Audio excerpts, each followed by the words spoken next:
unstoppable kick-ass confidence. Are you ready? Welcome to the Raw and Unscripted show with Christopher Rausch, where we help you overcome your self-created crap without the self-help fluffy bullshit. Now please welcome our host, Christopher Rausch.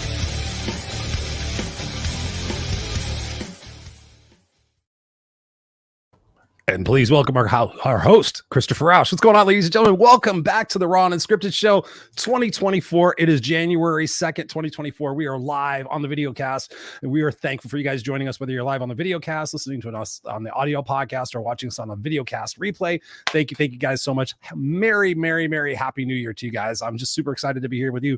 2024 is going to be an amazing year. I'm already predicting that for each and every one of us. You know, 2023 was a pretty good year for me. I went back and I recapped it over the last couple of days, and there was some wins, definitely. Of course, we always have our wins, and there was, of course, some challenges and some things that I didn't quite make, but at the end of the day, what we want to be doing is we want to be recapping the previous year and kind of looking for the wins and the challenges and the opportunities for us to be able to move forward into the next year and be able to capitalize on those gains. And that's what we're going to be doing in the show tonight. We're going to be talking about goals, goal setting, success habits, overcoming your fear of making mistakes and failing and all that other good shit, and being able to just to rock your life. So thank you guys for being here. If you're just tuning in, or if you're tuning in throughout the program, feel free to ask us questions. This is a conversation between us and you, me and my guest and you. And I've got an amazing guest on here. He's been, I think he's been on here 2 or 3 times. He's a dear friend of mine. We're going to bring him on here in just a second, but I just encourage you guys to take notes. One of the most important things that you guys could do is just grab a piece of paper and a pen and write down whatever it is that might be occurring to you during this conversation. Then go out there and take action on those notes. It's one thing to get inspired by these conversations. It's one thing to be like, oh man, that was such a great show and I feel so amped up. But unless you take and you write things down and you be very intentional, That was my word for 2023. Was my word for the year was intentional. That way, when I was looking at everything that I was doing, am I being intentional? Is this going towards my personal, my professional goals? Is this moving me forward in the area of my life that I'm super excited about achieving success in?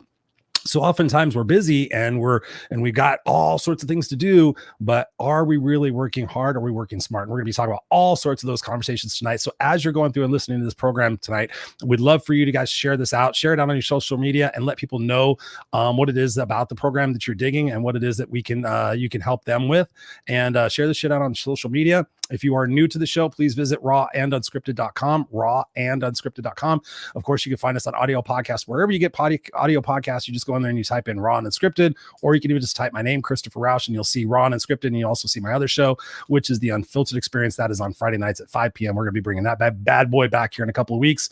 Got my boy Scott Goyette, my co-host on that show. He's out in Africa, sailing away in Africa with Toto. So we'll be back. We're a little on hiatus on that one, but here we are tonight on the Raw and Unscripted show.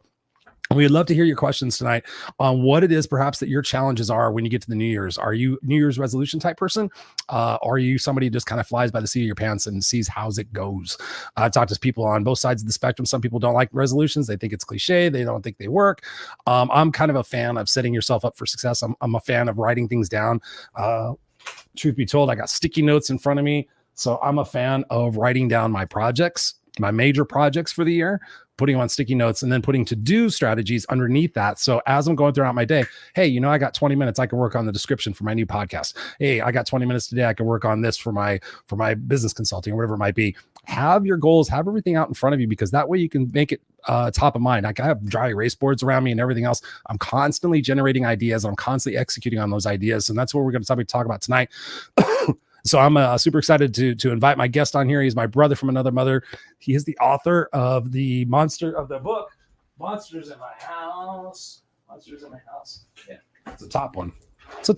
Monsters in My House, from my good brother, Mr. Walt McKinley. He's also the podcast host for Legacy Driven Marriages. Welcome to the show, brother. What's going on? Raw and Unscripted, baby. Man, let's go. Raw and Unscripted 2024. Let's get this new year kicked off right. I'm pumped to be here with you, bro. It was so cool when you said, man, I got a spot. Here's what happened. And perfect timing for us to chat, because we haven't chatted a lot over the holiday season. And so it was like, you know what? God put this in front of us so that we could do this bad boy together. So I was super pumped when you said it was your idea. You're like, hey man, if you want somebody to riff with you, go for it. Let's go. And I'm like, hell, fuck yeah, let's do it. I always dig talking to you because, you know, I have to cough so bad. I've been sick for like a month. when I talk to you, we just have such great conversations because we're in the same mindset. We're in the mindset of sitting there saying, okay, what is it that we can do a little bit differently this time versus the last time to kind of make that success come true? And my question for you and thinking about all of this is, do you do New Year's resolutions, or do you just kind of have an idea, a concept in your brain that you go with for the year, and then you just execute on that? Talk to us about that. No, I think less than resolutions, and we're going to talk a lot about goals and goal setting and what that really means and how to have a vision for your future. But I do think the turn of a new year is a great opportunity to have a reset, right? More than a resolution. Evaluate where you went, in this case, 2023. What goals did you have at the beginning? What dropped off? What did you actually complete? Did you enjoy the wins? And then what are you going to focus on for the year ahead? Because let's be real, there's so many things being thrown at us from all over the damn place all the time, that you got work and kids and family and personal growth, and you got social media and people telling you what you should and shouldn't do. It can get really confusing sometimes, and it's easy to just get to the point where you can't see the forest through the trees anymore. And so for me, the new year is about taking a step back, reevaluating where you're at, and then going all in, focused on where you want to end up when 2025 happens. What's up? I like that. What's up, Princeton? Thank you for joining us. This is Happy New Year, brothers. Happy New Year to you too, brother Princeton. We see you got a 16-week course going on. Congratulations on that. We're talking about goals. And we're talking about goal setting here tonight. You just mentioned something, Walt, and I know that everybody deals with this, and it's overwhelm. Right? You're so overwhelmed. You talked about, not being able to see the forest for the trees.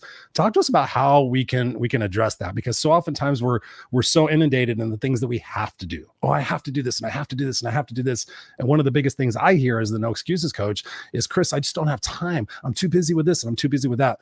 What things do you look at in your life when you start to feel that overwhelm? And what advice do you have for people out there who are dealing with overwhelm?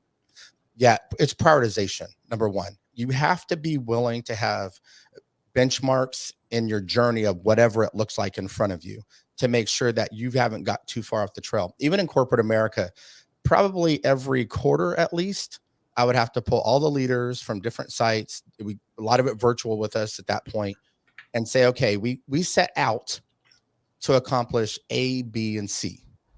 I don't know how we're working on W, but we are. So let's sit back and let's look at all the projects that we have. Let's make sure they align with the company goals. Let's make sure that we're moving towards those company goals. Let's rack and stack everything from a priority perspective. And then let's work on the first 2, maybe 3 max. Right. That are going to get us to the destination that we want to go. And as entrepreneurs, bro, you know this, right? Princeton, I see you on here too. You know this too. It's so easy to get all this information. It's like this information overload that you get, and what works for one person isn't working for another. So they're all doing different things. And then you get kind of scattered, and it's like this shotgun approach to hitting a finite target. And you just can't do that. So you got to reel yourself in. You got to have some self-awareness to know, kind of all over the place right now, what was I even moving towards when the year started? And that's why if you put those, call it monthly or quarterly at the most, you need to have those reevaluation periods to make sure that you're moving towards the things that matter to you the most. I mean, what about for you? How's that look for you? Yeah, I look at it the same way. I look at it as when I sit there and when I say I have to do so many things, I catch myself in that particular moment. Is this something I have to do, or is this something I get to do? So the one thing I try to do is I reframe it into something that I have to do. Then I take a look at that situation. Okay, why do I have to do this? Is this something I can delegate to my kid? Maybe my kid's old enough now to be able to do this. Maybe this is something I can ask my wife to do. Is this something that's still supremely important? Is this something I could farm out and have somebody else do? So there's different opportunities where I sit there and I'll stop and I'll say, okay, I've been doing this, but is this really getting me closer to my stated goal? And if it's not, if it's something that's costing me a couple of hours every single week, is this something that I'm willing to spend the money to invest in to have somebody else do in order so I could focus on the most important aspects of what it is that I do best? Right. We think about this in corporate. We hire people in the positions that are underneath us because we're hiring for people that can't do what we can do. They can do it better. And so I think about that in terms of my life is, okay, how can I look at this opportunity to gain maximum success? Who do I need in my life? What players do I need in my life to push me? Like you and I, we talk every week. What is it you're doing? Let me call you out on that. You need people in your life to be able to sit there and say, okay, is that really the most important thing to do? And how can you manage your time differently? And I think that's one of the most important things to do, is to look at what is the priority, right? So many times in life, and you nailed it, Walt. So many times the priority is A, B, C, D, E, F, G. And so I used to tell people in corporate, like, well, this is the new priority. And I'm like, okay, what's the difference between this priority and the other priorities? Which one do you want done first? I need them all done first. And I would just show up my two hands. I'm like, this is all I can do. So you need to tell me what the priority is for me to focus on that. And one of the things that I always tell people, maximum value for your output is the priority should be you and taking care of yourself first. Because if you're not taking care of yourself first, if you're burnout, if you're overwhelmed and you're feeling frustrated, you're feeling neglected, you're feeling pissed off, guess what? The execution on your goals isn't going to happen that much. So I look at it as a way for me, kind of like life is a dry erase board. So at the beginning of the year, I just go up and I wipe the dry erase board away in my mind. And I sit there and I'll say, okay, what can I reevaluate this year? And I talk to my spouse as well and find out what their goals are as well. So we make sure, to a term you used a little bit before, alignment. Mm-hmm. And you know what it is too, is before you erase the board, like you were talking about, I like to evaluate what goals did I not hit in the previous year and why? And why didn't I hit the goals? Was it because of lack of discipline? Like I had some fitness goals last year. Let's be real. I didn't hit them. And it was literally just because of a lack of discipline. I have the time to do it. I just prioritize other things in front of that. So I have to have some self-awareness, and I got to take some personal accountability to say, okay, on that 2024 list, because I just went through today and built my goals. On that 2024 list, where does that fall at? And for me, now it's number one, because if I'm doing these speaking gigs, Stephanie and the podcast is killing it. We've got 4 really big speaking gigs lined up around marriage. And if we get some of this stuff with the government that I'm working on in the military, we'll have more than we know what to do with. None of that stuff matters. The life by design that we're trying to create doesn't matter. The marriage will struggle. The fatherhood for me will struggle. Being a friend will struggle. The success that I'm seeking will struggle if I'm not physically able to go out and do that with the same level of energy I could if I'm 30 pounds lighter. So for me, it's been just a reprioritization of what's most important. And then even though you get to do things, because I love that attitude, Christopher, Yeah. and I adopt that mindset too. Even when you get to do things, is the things that you get to do moving you closer to your goal? Right. Because the reality is most of the time, these little one-off, two-off things. I just talked to a young man, 14 years old, this last weekend for 2 hours. He was struggling. I get to do that. I'm blessed to be able to go breathe life into people the way that I do. And his parent asked me to do that. They were part of our marriage workshop that we did. And but it still took 2 hours. So is that 2 hours, even though I get to do it, does it move me closer to my goal? In this instant, it doesn't, but I'm okay with that. But you do got to look through things with the lens of you get tos need to be your priority. Right. And does it move you to your goal? Because things will nickel and dime your time to death if you're not careful. And then you're going to turn and evaluate why you're not where you need to be at. And you realize you had a lot of get tos, but none of your get tos actually led you to the vision that you set out with at the beginning of the year. That's huge for entrepreneurs and really anybody, but especially for entrepreneurs. It really is. I mean, what you're talking about is the fact is it's constantly about readdressing and reevaluating, because we often get in that complacency zone. Well, I've already been doing this for so long. We got that sunk cost bias. Like this, I got to stick with this. I got to stick with this. And no, you don't. No, you don't. You just have to sit there and ask yourself, the new priority is this. And I actually beg to differ, because I believe in that 2 hours that you spent with that kid. It didn't, maybe it didn't serve the smaller goal, but the bigger goal of the legacy that you want to leave here in helping this world become a better place. I believe that you lent to that. So I think for me, that when I sit there and I think about my goals, the one thing I go back to really analyze and to put into play is, why am I here? And so my biggest why I'm here is to make this world a better place for what I do and what I say. So then when I get my goals in alignment, does that align that goal? Does that make this world a better place for who I am and what I say? Does this make me a better dad? Does this make me a better husband? Does this make me a better friend? Does this, make me a better person?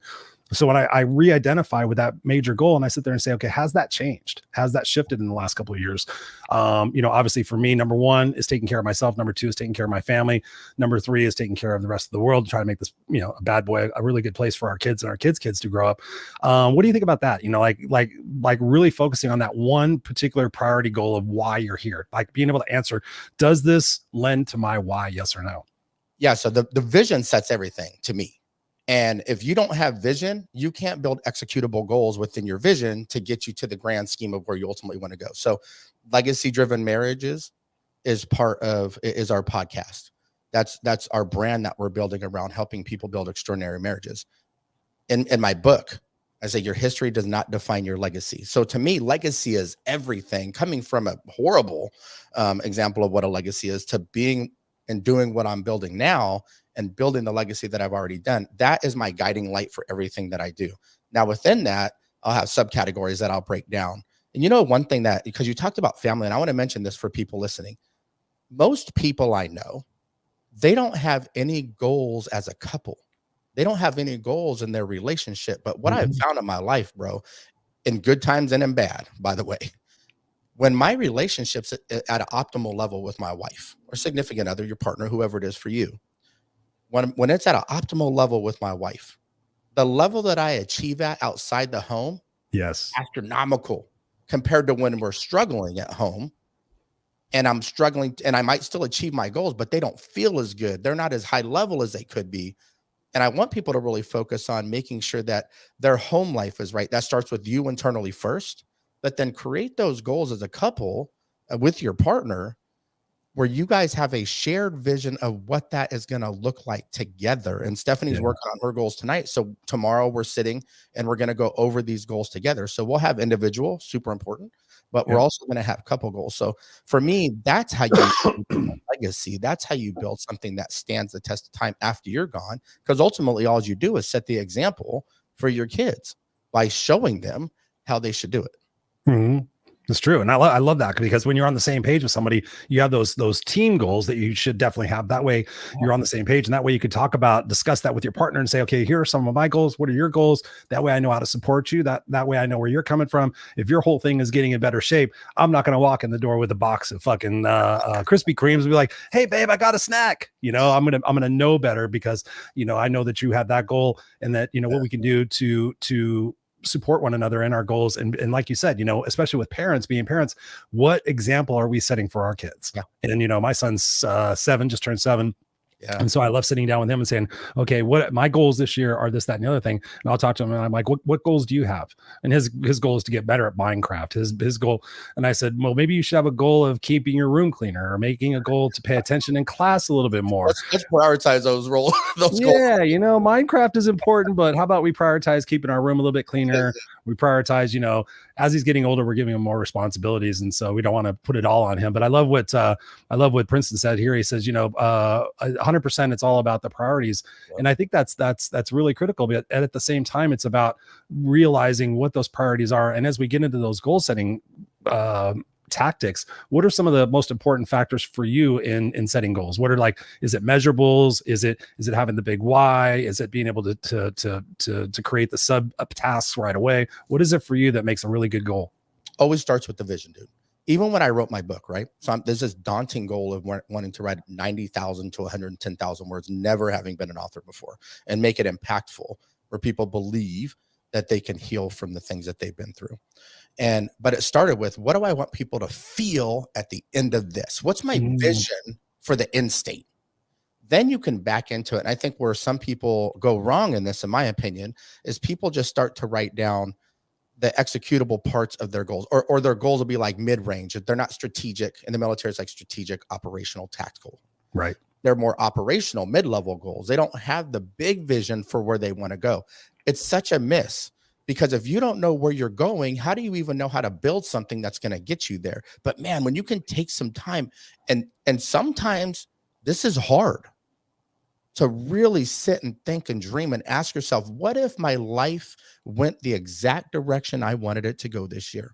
What if I accomplished every freaking thing that I set out to do? And you stop letting fear be the driver, or the thing that's going to allow you to only look your self-limiting beliefs and your lack of confidence and those things that will stop us from really achieving those lofty goals that we really want inside of our heart. When you get rid of those barriers and you really go after those lofty goals, now you could build a game plan operationally, right? That's your strategic level. Then you got your operational level of things you need to do on a big scale to get there. Then you're going to build your tactical level. What things do you need to do day to day, week to week, month to month, quarter to quarter, in order to make sure that you achieve your lofty goal by the end of the year? And when I looked back at 2023, dude, the amount of things that I accomplished in a year is mind-boggling to me. Yeah. Even though most of the time I felt I'm not doing enough. Mm-hmm. I could do more. Like, I need to get more motive. I need to do this, do that. And then I look at the scope of what I was able to accomplish, especially when I look at the last 2 years since I left corporate America. I look at the scope of what I accomplished. And it was those bite-sized, micro, executable things that I needed to do that helped me attain the vision that I set out for. And as a matter of fact, because I had the courage to chase it, and those of you guys who had that courage know this, those of you guys who maybe have lacked the courage to chase your goals for real, this is your wake-up call right now. Mm-hmm. Most of the goals that I had and the vision I had, I've exceeded those things times 10 compared to where I thought I would go, because I learned along the way and I pivoted and I adjusted. And that's what's important. So to me, it's vision, strategic vision, build your operational level of how-tos, and then get real tactical on your how-tos. If I want to lose 30 pounds in the next 3 months, I need to do cardio 3 times a week. I need to work out 3 times a week. I need to eat healthy every single day. I can have 1 cheat meal. So I'm talking about, when I'm talking about tactical, that's what I'm talking about. Because if you're not clear, all you're going to do is walk in the wrong direction and not even realize that you're doing it. I mean, what about for you? For like, how do you set out to build your vision and where you want to go? No, I love that. I love that. The first thing I have to comment on is somehow, I don't know if you're seeing it, but it must be something new with StreamYard. On your screen when I'm watching you, I'm seeing a thumbs up. Me too. I was like, I thought you were giving me thumbs up, bro. I'm like, I don't know how that's working, but let us know out there how you're making that happen, because that's kind of cool. And I love exactly what you're saying. I would that's probably how I started it off, with being that super intentional tactical person. But then as I started reviewing at the end of the year, because that's one thing I never did for a long time, is I would just do my goals. I'm like, okay, I crushed them, I'm going to go on to the next ones. And then it wasn't until somebody said, do you ever do like, take like a couple of days and just review all of your goals and kind of go back and sit there and look at, okay, how did you win and what were your wins? But more importantly, what were your challenges? But within that challenge, what were the obstacles? And so now when I started doing that, when I sat there and I look back, okay, on this particular goal, what was my obstacle? My obstacle, we'll talk about my book. I've been writing my book for now a year, pretty much. And my book's not done. It's sitting right next to me. So when I look at that obstacle, what was the biggest obstacle? The biggest obstacle for me was focus. Yeah. Like to be able to sit down and take that time. You would sit there and like, Chris, you got an hour, go do it. And I'm like, all right, let me grab my laptop and go do that for an hour. And so when I look back on 2023 goals and think, okay, my obstacle in writing the book and finishing the book was focus. What my first immediate questions are, what are some things that I can do differently this year? Mm-hmm. Okay. One of the things I can do differently is I can go to a Starbucks. I can go to a library, which was something that I kind of was doing here and there during COVID. And because I didn't have the distractions of my office, then I was able to solely focus on what that was doing. My excuse, if you will, in between that is I would find myself like saying, oh, I really don't feel like going to Starbucks. I really don't feel like hanging out in a public place right now. When at the same time, I could go to a park. Sometimes I go to the beach. So for me, I find that I become more successful in analyzing the obstacles and planning for those more so than planning for the tactile things. But to answer your question, the other thing I look back on when I became really, really successful in goal setting was thinking with the end in mind. Like you said, what's that vision?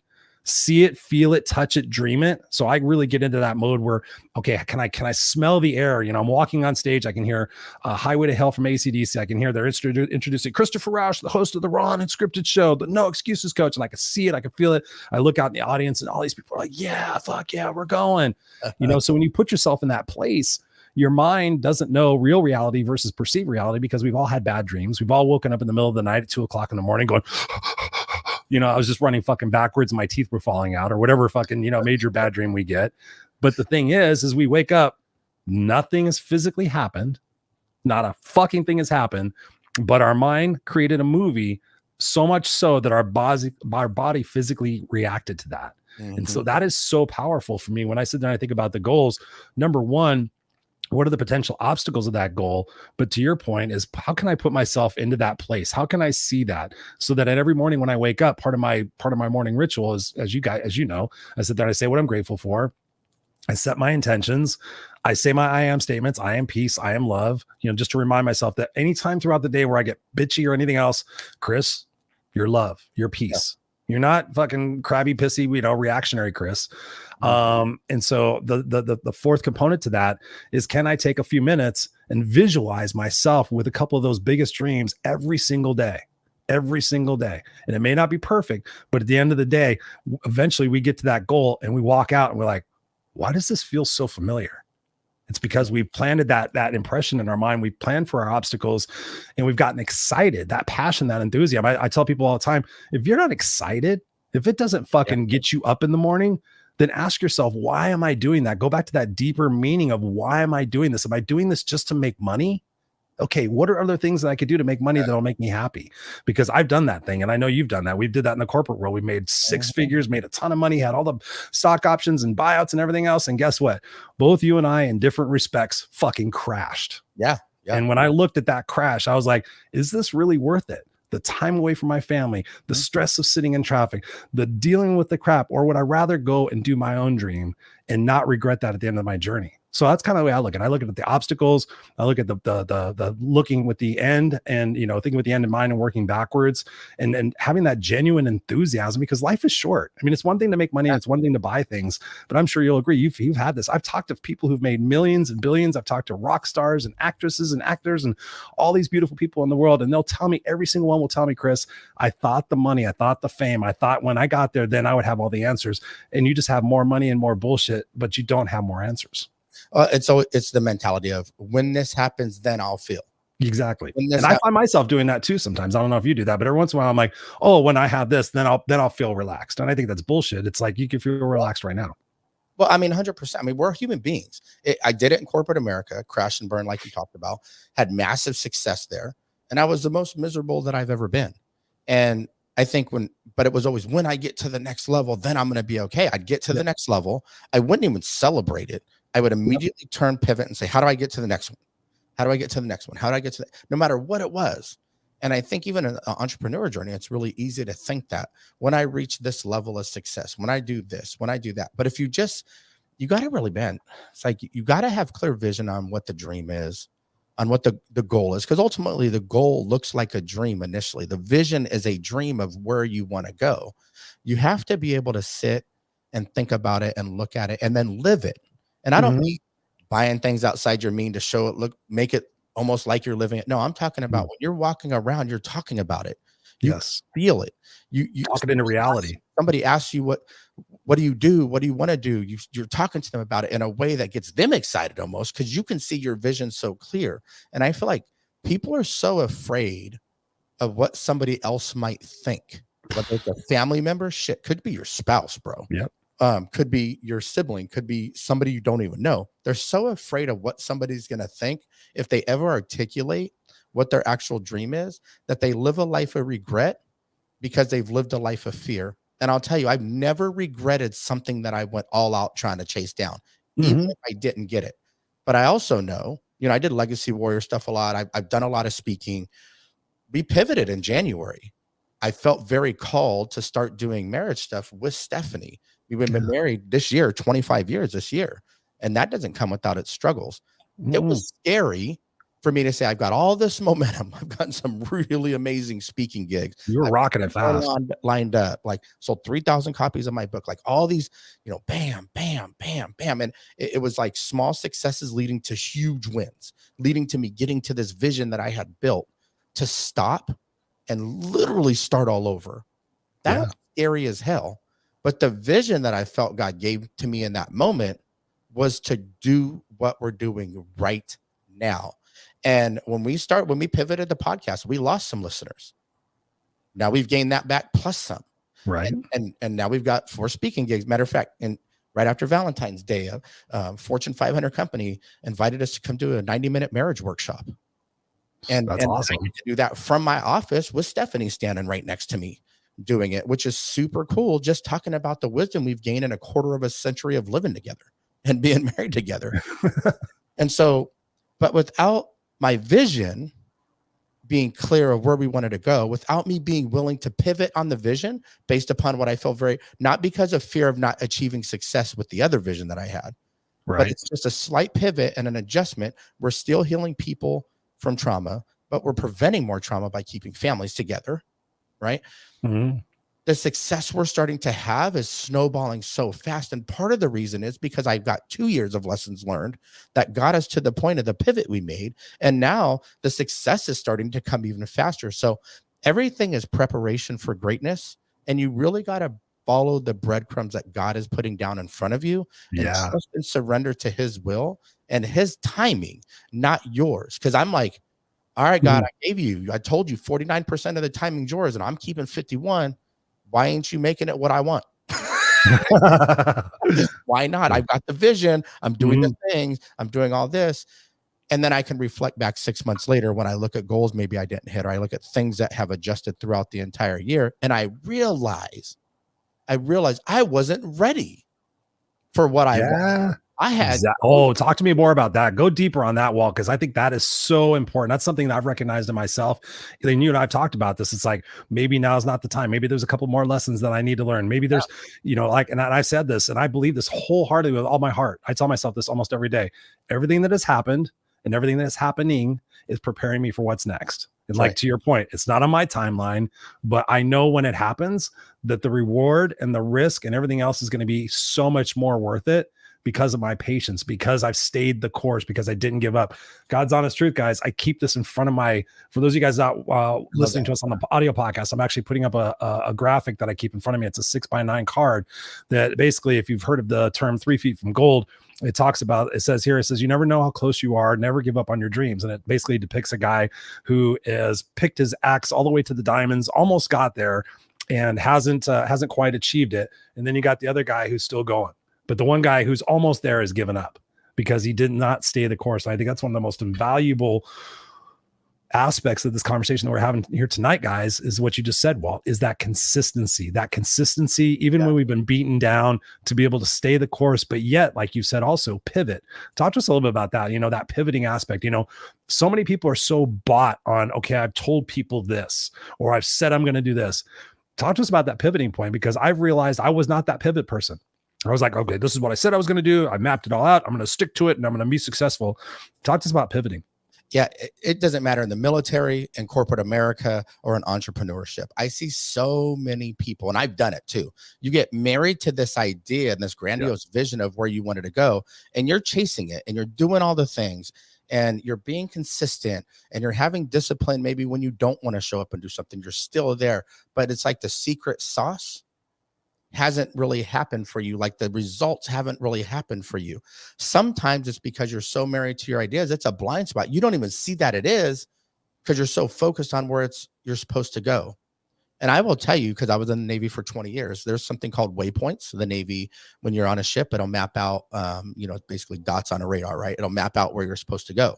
Right. If you move 1% off, of that waypoint, and you change your directory 1%, your trajectory, you'll end up in a whole different part of the world.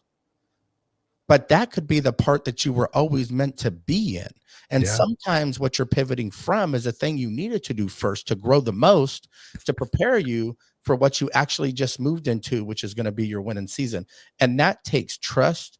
It takes surrender. It takes courage, especially if you're already having some success in the genre or whatever you're doing in that moment. I had a ton of success. I got promoted 4 times in 5 years in corporate America after I retired from the Navy, killing it, on the cusp of another promotion. But I was more miserable than I've ever been. So I did all the, when I get there, I'll feel like I had gotten there. And I felt like shit because that wasn't my purpose. It wasn't what I was supposed to do. I had a dream for 26 years to be a speaker, a professional speaker, getting paid as my profession doing that. My wife had dreamt for a decade for me to write my memoir at that point. But I wasn't ready to move away from corporate America and do what I needed to do that I've been doing the last 2.5 years now, until all the intelligence work I did prepared me to be a speaker. Right. All the work that I did in corporate America, speaking to huge teams, prepared me to be a speaker. And then ultimately, when you're prepared and you're getting ready to cross the threshold into that scary ass place, that wilderness, and you don't even have directions, all you got is a belief and a dream and a vision and a goal of what you think that you can do, and you start to move into that direction, you got to trust that everything you've done in your whole life, God has prepared you for those moments. Amen. That you're getting ready to encounter. And then you have to embrace the hard things about what you're going through, the lessons, not failures, but lessons you're going to learn along the way. so that Mhm. you can continue to move through that journey in the direction you're meant to go, so that you can maximize your potential on the backside of that. There's so many people that will stop as soon as it gets dark, as soon as it gets hard, as soon as they feel like it's not happening for them, as soon as they feel like, well, I did all the things, but Yeah. where's my freaking reward? Well, you know what? You still want the fame. You don't want the purpose. That's why you haven't grown yet. You haven't seen the part you need to grow yet. And the growth always comes from the pain. It always comes from the darkness. It always comes from the hard shit. The growth is never when times are good. So if you're Yeah. Oh, no. struggling, times are bad, lean all the way into that shit. Because on the other side of that is where you get your reward, not before. Yeah. Fired up, bro. What you think about that? I'm so fired up. I'm coughing over here. Yeah, no, I love that. I love that. And I love what we got Lancelot in the house. What's up, Lance? He says, Happy New Year's, guys. I'm living my dream after all of my efforts. Thank you. Over the years, you can do it. Great subject, man. Thank you for being here, Lance. Appreciate it. Definitely. Got Jacqueline Rose in the house, my Irish sister from another mister. She says, be the change that you want to see in your life, plus what you put out in the world. Always shower the people with love and kindness and be the game changer. Make a difference in your life, and others and everyone can make a difference no matter how big or small. You got that right, Jacqueline. That is super huge. Lance says, yes, Chris, on something I said. He says, even heartbreak. So he was talking about even heartbreak. Yeah, even heartbreak is there for us as well. I mean, everything is learning opportunities. We can sit there and say, why is this happening to me again? Why does this keep happening to me? Or we can say, why does this keep happening to me? We can sit there and look at it from a victim status, or we can look at it from a victor status and say, what message over the years have I not listened to that keeps knocking on my door about some certain aspect of what it is that I'm doing, and how can I address it instead of run from it? And Bro, so many times, about that, Chris, right now, talk about, you just said the same words. Why is this happening to me? Two different ways, and it means entirely something different. Talk about that, because I think people need to really understand how powerful your mind is, and the way you ask yourself the same shit. Just the way you ask it determines the direction you go. It truly is. It depends on what perspective you have in that moment when you ask that question. If you're, like I said, if you're coming up from a victim standpoint, you're going, why does this keep happening to me? This always happens to me. I never get what I want. I never get, okay. So now you just put never and always into the sentence, which always and never is not true. It's not accurate. You don't always screw up every single relationship you've ever had. So stop telling yourself that. But again, you're right. Well, you're right. Well, it's the fact of, how can I look at this from a perspective of a winner? Not like, why is this happening to me? Why is this happening for me? Why do I keep happening? We can sit there and say, oh, they're mistakes or problems. Or we can sit there and say, you know what? I see this as an opportunity. I keep getting this opportunity to correct this, but yet I keep running from it. I keep standing up and saying, no, it's not my problem. It's not my fault. It's their fault. It's their fault. I can't change anything. There's nothing I can do about that. That's where we have to get serious about removing our excuses. And we have to be very intentional to sit there and say, why is this happening for me? Not to me, but why is this happening for me? And what is it that I'm not listening to? There's a great book out there called The Surrender Experiment, and also The Untethered Soul by Michael Singer. I encourage you guys. I'll put it in the show notes after this. But yeah, A Surrender Experiment and what did I just say? The Surrender Experiment and The Untethered Soul. I always forget them. Two amazing right there, because you said Untethered Experiment like 4 times, and I couldn't think of the other one.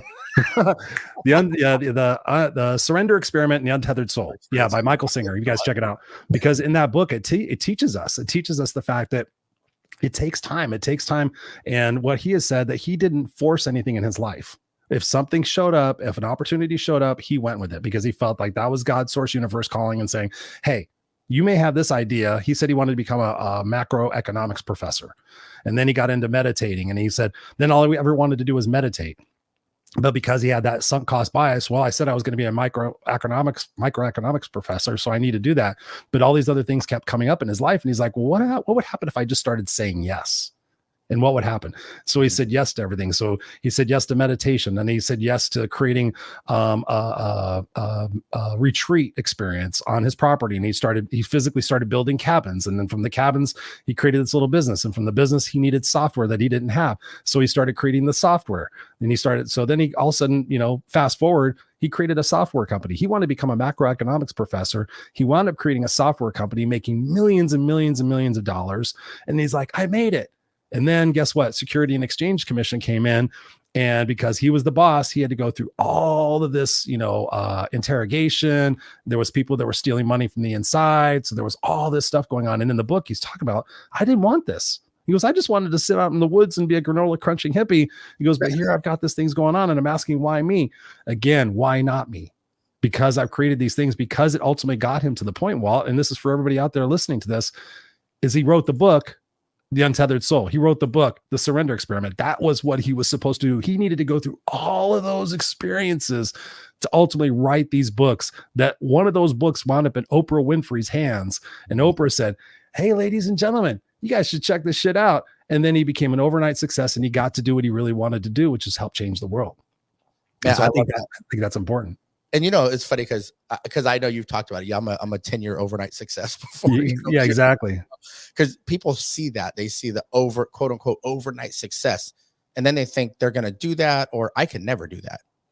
Fact is, he went through all of those things over decades of experiences that got him prepared for the moment when he had the opportunity to have his book talked about on Oprah.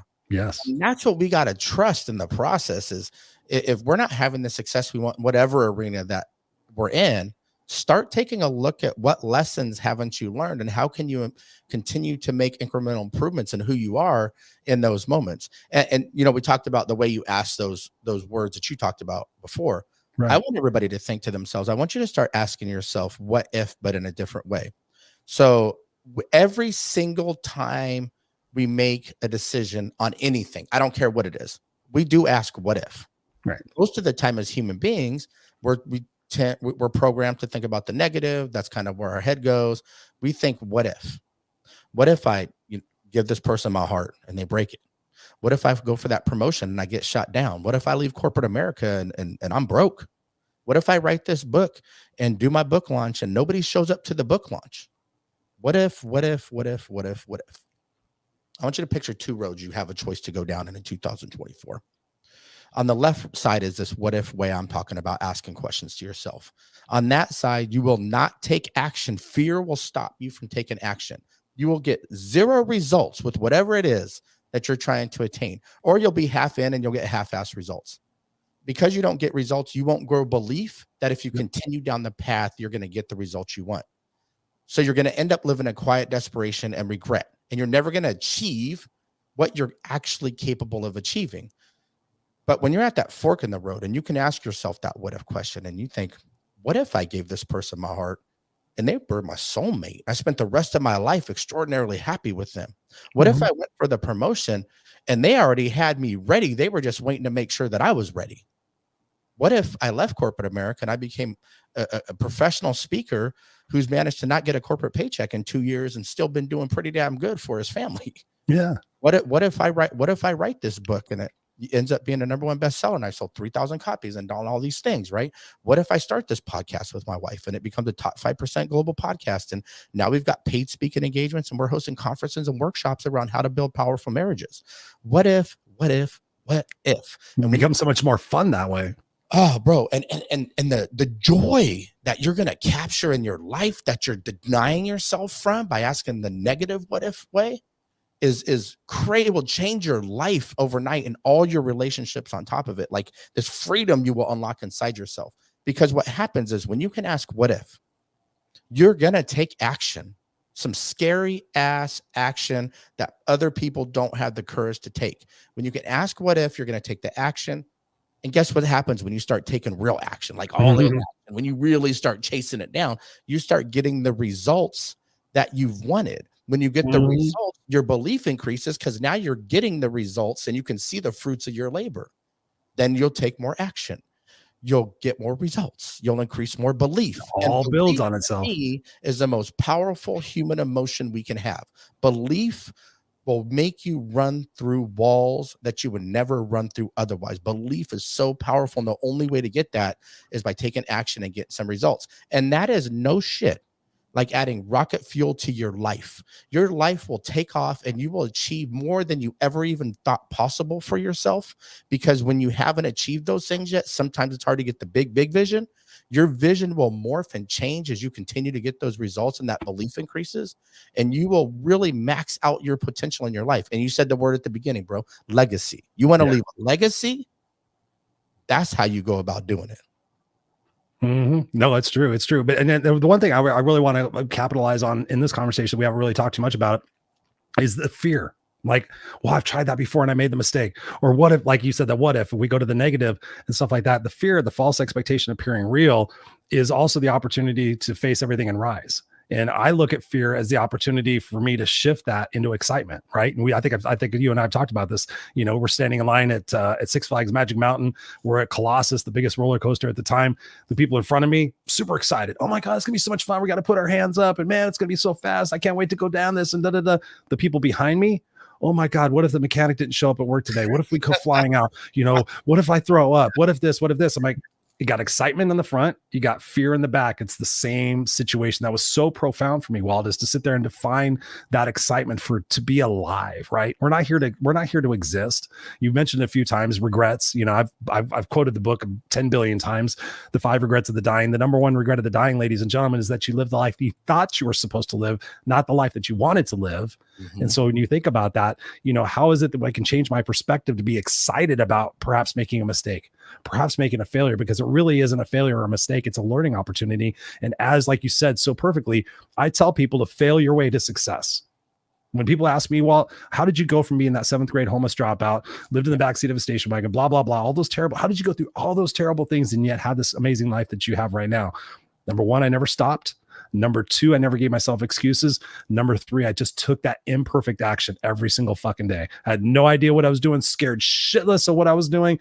But in that progressive action, like you said, that compound interest for my confidence, like, holy shit, I did this. I was a 7th grade dropout. I went back on my GED in a couple months. Oh my God, maybe I can go to college. Maybe I can maybe I can become a director of operations. Maybe I can get my master's degree. Everything becomes possible. Yes. Talk to us about that, Walt. The fact that we're so encumbered by our fears. What is it we can do to rewrite that fear into excitement so that we don't have those ultimate regrets at the end of our journey? I think, first of all, you got to take failure. I don't even say failure. If I do, it's on accident because it's still programmed somewhere inside of me. Sure. I have taken that word out of my vocabulary because to me, everything is a learning lesson.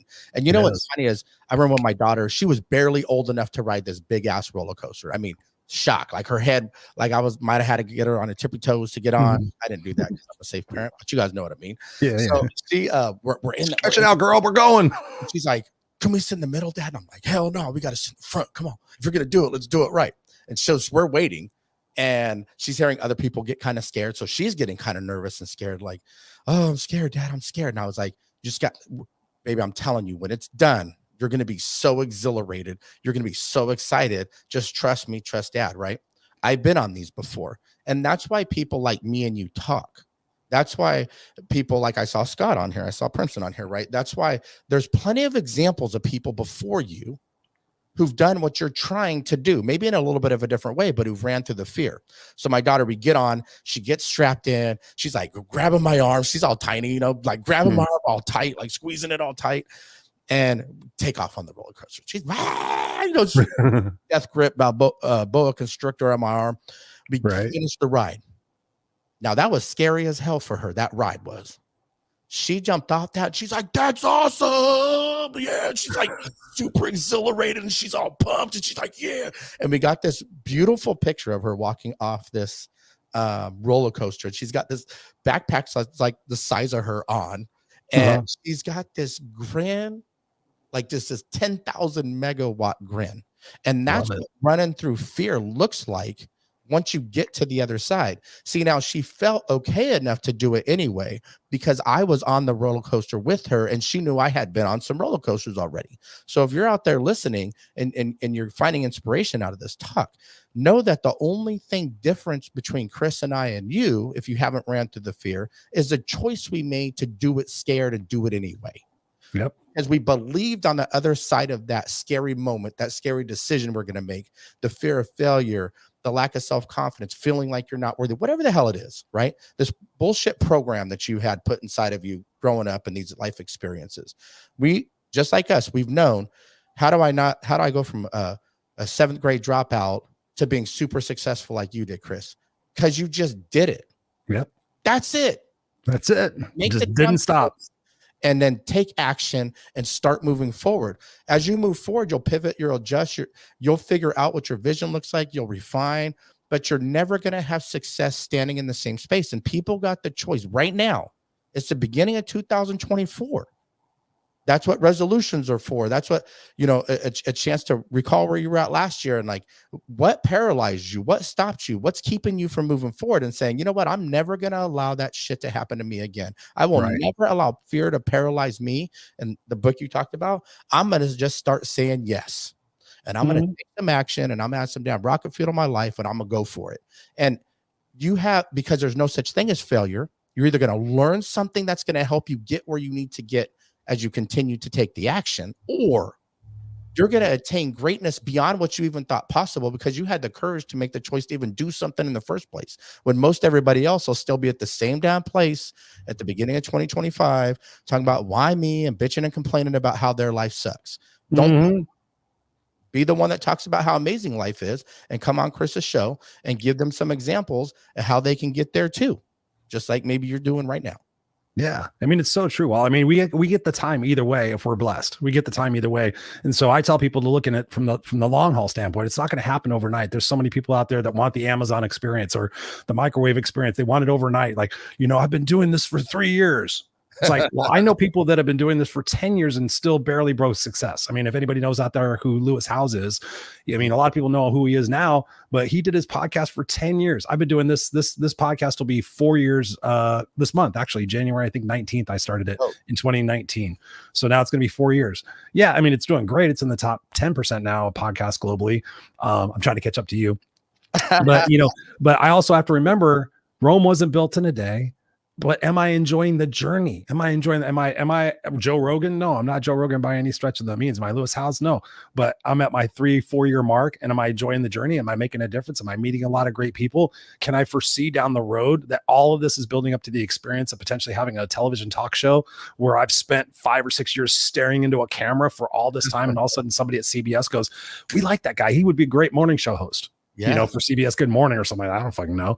And I could look back and go, wow, it took me 6 years of doing my podcast every single week, sitting in front of that camera, feeling awkward. I mean, I don't do it anymore. I don't feel awkward anymore, but all of that stuff, we have to sit there and realize. And like you said, like, that's why I'm trying to move it. That's why my bracelets that I sell, one of them says believe. It says belief right there. I'm just trying to figure out where my hand is. So, I mean, you have to believe. But I think one of the most important, powerful connections out of all of this, and we'll wrap up after we talk about this, is the people that you surround yourself with.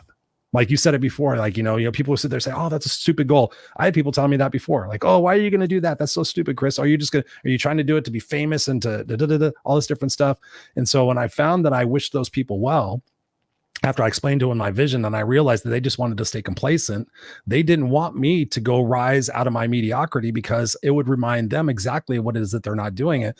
So throughout my entire life, not any animosity or any anger or anything else. I've just had to wish people well. I've just continued to grow, continued to surround myself, and think about, like, the 5 people around them the most. Stephen Covey says in the 7 Habits of Highly Effective People, which is a great book. And by the way, guys, read tons and tons and tons and tons of books. Read books, listen to books, watch books, constantly be thirsty for learning. That's one of the other critical success factors in having an amazing life. But being able to realize that all of it is in connection with the fact of who we surround ourselves with. That's why you and I talk every week. Talk to Jock. We talk to people who are doing the shit that we want to do, who have been through it or who are grinding it out as well, because all of us together are going to sit there and say, man, I'm feeling really frustrated. I feel like I haven't gained. No, dude, you're right in the thick of it. You're right there. You need the people that are going to support you and challenge you and say, okay, what is something you can do a little bit differently that you haven't been doing before? Because the thing I tell people sit there and say, oh my God, Chris, it's going to be hard. Yeah, it's going to be hard. I'm not going to lie to you. To get in great shape is hard. To start a business is hard. To write a book is hard. But guess what? On the other fucking side of it, it is so worth it. Because at the end of the day, you look back on yourself, wow, I did something that I really wasn't sure I could do, but I did it.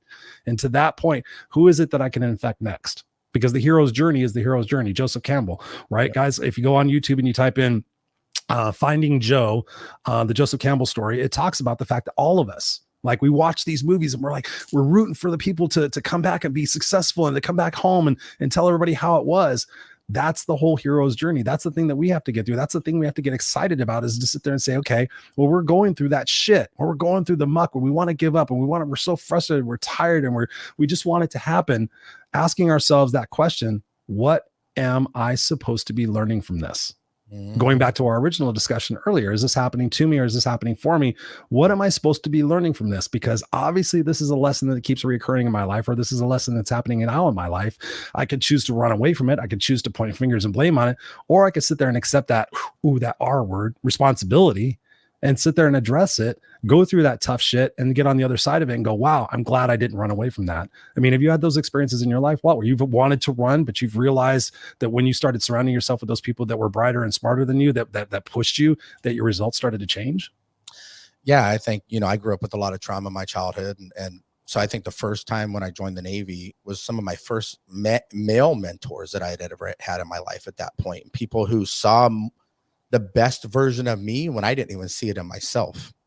And so I think you have to be willing to accept some of that, the feedback you get in conversations, to understand like maybe where you have some blind spots, to allow people to push you, knowing it's coming from a loving place, versus getting all defensive if they're trying to really drive you in a different direction based upon what they see.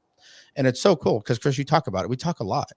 And what's really cool about that is we see things that the other one's doing sometimes, right, that can potentially help them. Now, if you don't take my advice, that's okay. You don't have, because what works for me might not work for you, but maybe you haven't even thought of something yet, or vice versa. True. And so we share those things that we see that might be a blind spot for the other one, because I think part of having friends and part of having the right fight people around you isn't people that are just going to compliment you and tell you you're amazing all the time. It's the people that are going to say, when you're like, I'm having a bad day and this sucks, and I'm not having damn results, and you're like, hey, you know what? Like, at some point you got to stop bitching about it now. Good. I'm glad you got it off your chest. I'm glad you talked about it. Now, what are we doing about it now? What's next? Here's some ideas. Here's what I think. When you can get around, and that's what we do to each other, right? That's what Josh, that's what you do with Scott. Like, that's when you get around people who want to see you win, man. And that's the thing. There's so many people, they don't really want to see you win. They'll say it, but they don't want to see it, and they don't support. And they show you through their actions. And when somebody shows you who they are, you believe them. But when you're around people who really want to see you win and they're rooting for you, and if they're having success and they have an opportunity to bring you along, they're going to do that too. Wow. The things you can accomplish and the camaraderie you build is really like a brotherhood or a sisterhood with somebody. Like it is really like building a family dynamic, because these people that you're around typically are living through the same type of experiences that you are at that point. And so you need somebody to be a sounding board, but you also need people who understand where you're at, and be able to take that feedback. And that's what I think is cool about our friendship, is we can give each other those kind of that type of feedback. That's the tough, constructive things that we talk to each other about. I've never taken it offensively, and neither have you, because you know what? We know it comes from love, man. And we know we want to see each other win, because who wants to win by themselves? That sucks. I want to win with people, and I want to be renting a beach house with people, and I want to be having fun and going on vacation with people and changing lives with people. That's what it's about. So if you don't have people around you that they're the people that you want to, that you can see enjoying that winning life with you, reevaluate who they are, set some boundaries with those people who are just energy vampires, and get around the people who are going to lift you up, because that really, you won't succeed without it. I don't feel like. No, you'll always be chasing it. I think you'll always be chasing it. You'll always think it's a reality. And I think there's something important in what you said there, is to make sure that, it's the right goal that we're chasing. Right. We could be so busy. We could be doing those things. But, if everybody's putting us up to doing the goal that they want us to do, then of course they're going to push us and want us to be successful, because it validates them and it validates their position. But at the end of the day, we have to be doing what's most important for us. And sometimes that does involve being able to sacrifice relationships and sacrifice, old opinions of ourselves and old beliefs of ourselves, to be able to sit there and say to ourselves, today's a brand new day. Everything that happened previously in my life is all electrical energy in my brain. So I can choose to have that perspective of why does this keep happening to me? Or I can sit there and say, oh, this is happening for me. What is it that I'm supposed to be learning from this? But to your point, I know for me personally, back in 2013, when I sat there and I said, when I took away my excuse, I can't afford a coach and I can't afford a mastermind, I can't afford whatever it was. When I stopped that and I joined a mastermind in 2013, I got around people who were brighter than smarter than me. I went from being a miserable suit and tie speaker, making decent money and getting decent gigs, to sitting there saying, I'm miserable. I just want to be Chris. I just want to be the rock and roll guy. I just want to be the no excuses coach. And I had a room full of people, with the exception of, there was probably about 20 people in there.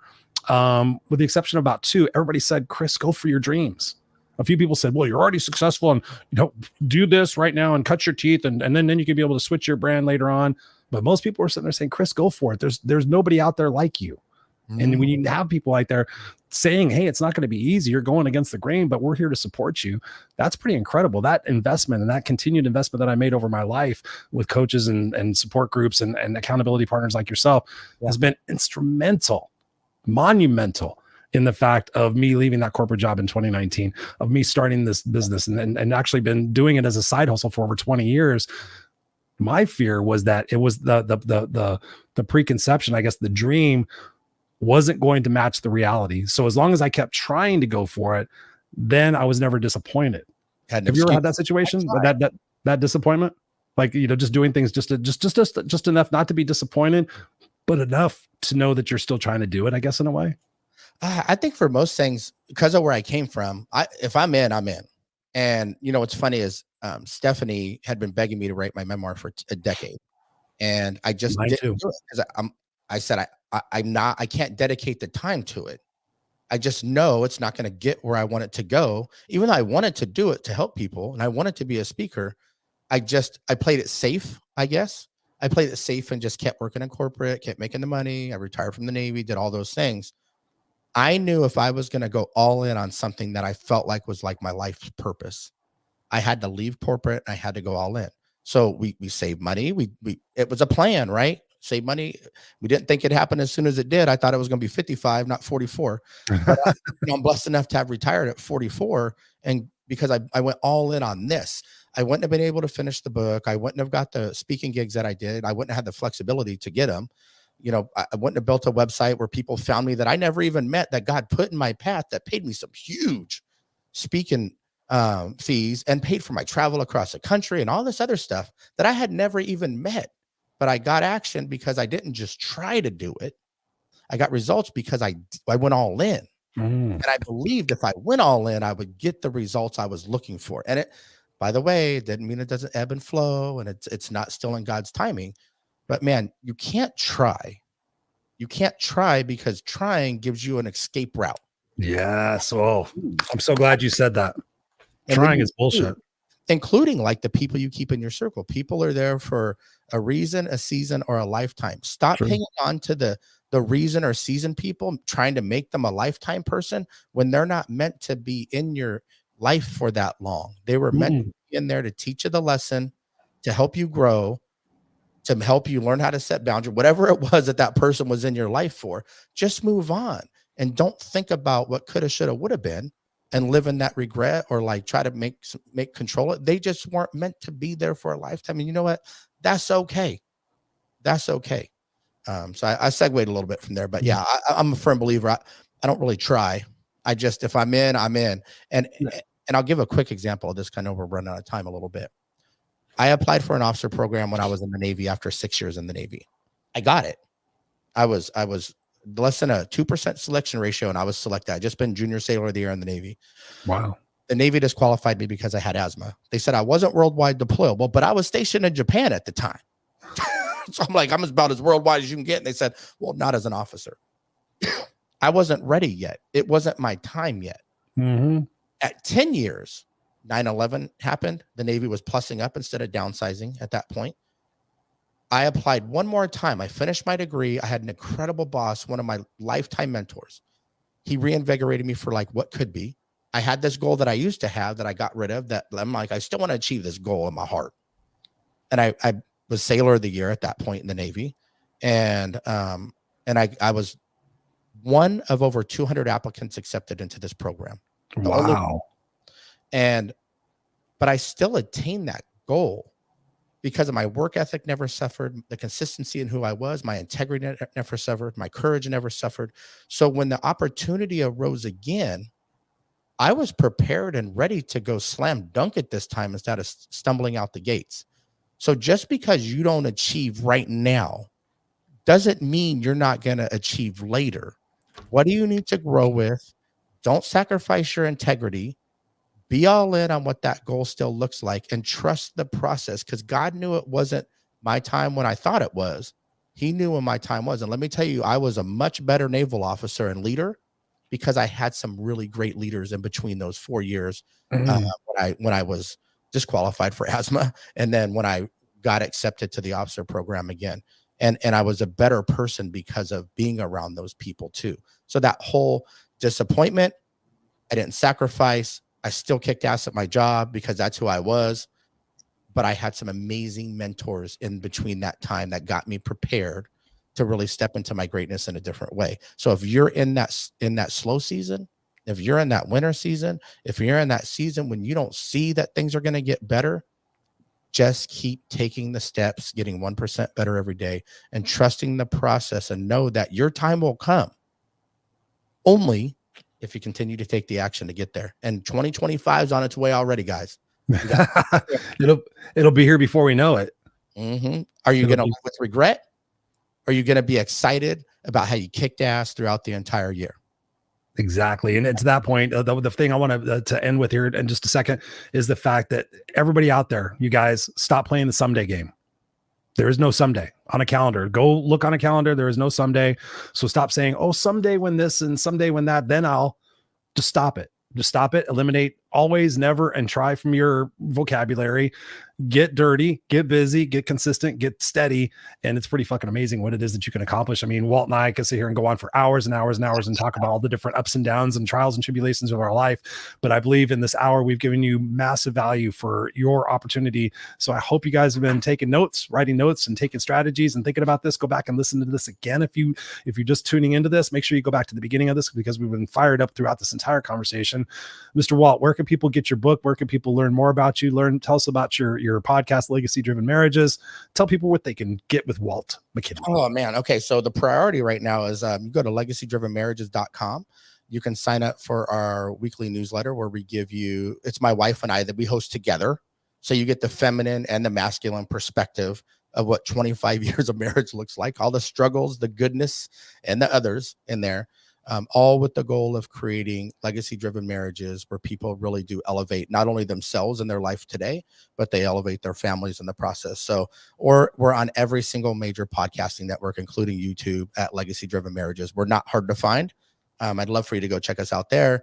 And just start there. You'll find Walt McKinley. Everything else after that, just find Legacy-Driven Marriages, because that is what's going to help create the most powerful version of you, and also create the most powerful version of your family. And that's what I really want for people in 2024.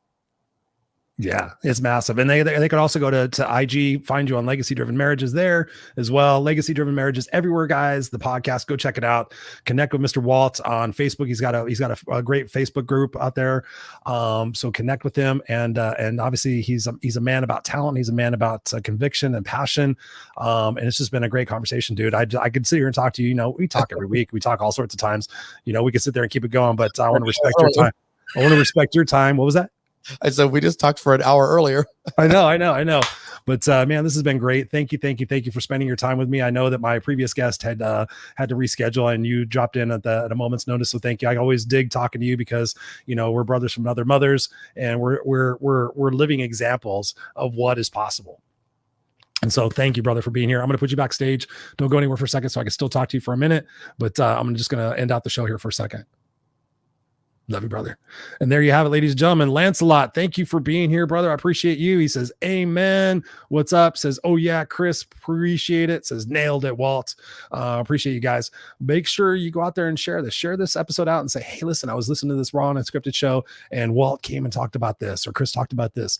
Share this stuff out, because the goal of this is truly the more people who are living on purpose, the more people who are executing on their goals, the more people who are living true to themselves, that authentic word that some people are burned out about, that is happiness in life. That is the legacy that you get to build. Having so much to do that you're so overwhelmed that you feel like you're never going to get ahead, that you're constantly trying to catch up, that is a recipe for disaster. What you need to do is you need to stop and get very, very serious and very, very clear on what your intention is. What is it that you ultimately want to do in your life? Of course, there's short-term goals, got to pay the bills, got to put food on the table, all those different things. But what are the long-term goals? And I can highly, highly recommend this to you. Number one, take care of yourself with the 5: sleep, hydration, nutrition, exercise, and vitamin D. So again, hydration, make sure you're drinking enough water, half your body weight in ounces of water. If you're not drinking half your body weight in ounces of water, guess what? Your body's like 70, 80% water. If you're dehydrated, you're thinking like shit. And if you're thinking like shit, you're feeling like shit. And if you're feeling like shit, you're probably going towards your short-term gratifications to forget about feeling like shit. And then you continue that repetitious cycle because you've created a life that you're running from, not running to. So number one, you take care of yourself, you hydrate yourself, you get the right nutrition. People, oh, I can't afford it, I don't have time, all this other stuff. Forward think. See yourself in the doctor's office in 20 years. Can I afford all these prescriptions? Can I afford to be out of work? Can I afford to have all these ailments? Because all I had to do was take care of myself and eat a little bit better. Eat better. Eat really, really good 6 days a week. And then one day go fucking balls crazy. I guarantee it pretty much works. It's what I've done most of my life. And it's been amazing. That way I'm not cheating myself. That way I can look at that one day and I get to eat whatever I want. But 6 days I'm on it. So when you're taking care of yourself, you're doing that. Your sleep. I have an Oura ring. I actually track my sleep every single night. You need deep sleep. You need REM sleep. You need light sleep. You need all sorts of different types of sleep. If you're not getting any deep sleep and you're sitting there and you're always burned out, you go to bed exhausted and you wake up tired. Guess what? You're going to continue that process. But when you get something, you track your sleep, you sit there and realize, wow, if I eat anywhere within 2 hours of going to sleep, I don't get any deep sleep. Then you can adjust for that and say, okay, listen, I'm not going to eat anything past 7 p.m. if I go to bed at 10 p.m. And then all of a sudden you start getting deep sleep and you wake up in the morning, you feel a little bit refreshed. You have a little bit more kick in your step. You're starting off your day with your intentions and your I am statements and your power statements, and you're envisioning your goals, and you're surrounding yourself with the right people, and you're taking that imperfect action. Over time, ladies and gentlemen, you will achieve the dreams that you have set out for yourself. But if you sit there and you want to be comfortable and you want certainty and safety and predictability, you want it overnight, then guess what? You're going to end up disappointed and you're going to have regrets. So here's what you can do. Take solid action every single day. Push yourself. Get out of your comfort zone. Get out of your comfort zone at least once a week. Can you do that? Think about that. There's 52 weeks in a year, 52 experiences of getting out of your comfort zone. Do you think you would get more comfortable getting uncomfortable? When I first started this show, sitting in front of this camera, I did not feel comfortable. Guess what? Now I can come in here and I can flip on the camera, and I can flip on the microphone, and I can talk any single time I want because I've continued to do it. I've continued to earn that respect for myself to be able to sit there and say, now I enjoy it. Now I love it. You have to continue to do those things. You have to get beyond the word try and to sit there and say and commit to yourself that you're going to do it. This time I'm going to do it. I'm not going to give up. I'm going to surround myself with the right people. I'm going to let go of the people that are dragging me down. No offense to them. And I'm going to start getting into those situations that are going to help me become successful. I was just noticing Holly was commenting here. Holly's in my group accountability coaching program. Thank you, Holly, for commenting. She says, another great episode. Always so helpful. Thank you. So if you guys are interested in that, my group coaching program is once a month. You can actually join in right now. Our first meeting is going to be, I believe, next week. So if you're interested in that, go to ChristopherRausch.com or noexcusescoach.com. Go to the coaching page. You can guys check it out. It's the very first one there. It's accountability coaching. Check it out. Super affordable, ladies and gentlemen, because I'm making it pretty much idiotic if you don't say yes. So I'm not calling you an idiot, but I'm just making it to where you get a part of this accountability coaching program where you meet twice a month with me. We talk about stuff. We hold each other accountable. You have an accountability partner. We have a private Facebook group page that we're posting in every single day. It's pretty incredible what it is that you can accomplish at an affordable rate. So if you're interested in that, send me a message. I'll be able to take care of you on that. But other than that, I appreciate you guys. Go again, check out Walt McKinley, Legacy Driven Marriages, anywhere you can find a podcast. Go out there and check it out. And let me know what it is that you want to see here on the show. We're actually booked up through June. We've got some pretty incredible guests, but there are some opportunities for some solo shows. So if there's something out there you'd like me to talk about or riff about, maybe I could do it here on the show, or I could do a special live segment on that. But I'm here for you. I'm here with you. So whatever situations and challenges that you have, reach out to me privately. Let me know what it is, and I'll do a Facebook post. I'll do whatever I can possibly do to help you to make sure that you get the answers that you need. Because as we lift each other up, we make this world a better place. And that's my whole goal for 2024. I don't watch the news anyway, but I'm telling you guys this. Stop watching the news. Stop gossiping. Stop bullshitting. Stop doing all that crap that doesn't do any good. Let that shit go. There's nothing you can do about it. You can be prepared, yes, but you got sitting there bitching about it and pontificating about everything that's going on in the news is a waste of time. Focus on you. take care of yourself personally, professionally, and spiritually. Get the right people around in your life. Go after your goals and your dreams, and it's amazing what it is that you can accomplish. Lance says here, he goes, "You're rocking it, brother." Thank you, because I have amazing people like you out there supporting me, and that's what it's all about, is having the right people in your life, waking up every single day, knowing the clear vision of what it is that you want to accomplish and who you are becoming, and getting out of your own way for that imperfect success, because it's going to be worth it. Trust me. I'm living here. Walt's living here. We encourage you guys to do the same. So let me know what I can do for you. Let me know if you have any questions out of this particular situation, out of this conversation tonight, and we'll leave you with that. We'll be back here next week. Of course, as always, you guys keep asking me, like, tell me who's up next week. So who do we have next week? Who do we have up next week? Oh, cool. We have Daniel Fitzpatrick. She's cool. You guys are going to really dig her. She's a spark plug. She and I have great energy together. We're going to be talking about life, mindset, attitude, and of course, goals and things of that nature. So tune in next Tuesday, 7 p.m. Pacific Standard Time, or go to where you find podcasts and listen to us there. We appreciate you guys. Go out there, live raw and unscripted. Go out there and live an unstoppable life. I love you guys. Christopher Rausch. Peace out.